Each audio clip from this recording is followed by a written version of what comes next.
వాళ్ళ భర్తలేమో వ్యవసాయం చేస్తున్నారు. అది మేము సాధించింది. ఇలా మీరు విద్యావేత్తగా ఉన్నారు, వ్యాపారవేత్తగా ఉన్నారు, ఇండస్ట్రియలిస్ట్గా కనిపిస్తారు, యుఎస్ రిటర్న్ నుంచి వచ్చిన తర్వాత ఉన్నారు. ఈ ప్రాంతంలో మీరు ఉంటుంది, ఇక్కడే పుట్టానంటున్నారు.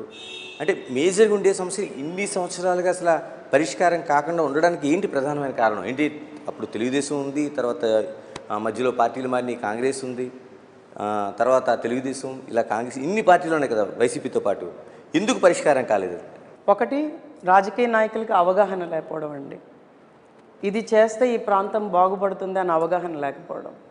ఇప్పుడంటే నెల్లిమర్ల నియోజకవర్గం మీరు అన్నట్టుగా చాలా హాట్ నియోజకవర్గంగా మారిందని మీరు అంటున్నారు. ఎందుకంటే ఎయిర్పోర్ట్, భోగాపురం అనే ప్రాంతం ఇంతకుముందు ఎవరికి తెలియదు అసలు.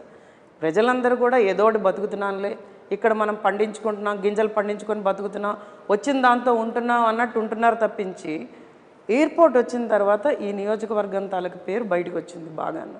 కానీ నేనేమంటున్నానంటే, ఎయిర్పోర్ట్ వచ్చినంత మాత్రాన నాయకులు చిత్తశుద్ధితో పనిచేయకపోతే, కరెక్ట్గా పనిచేయకపోతే ఈ ప్రాంతం అభివృద్ధి చెందదు. అంటే ఇప్పుడు నెల్లిమర్లలో కాదు, తెలుగుదేశం నుంచి కాదు, అంతకుముందు మిగతా చోట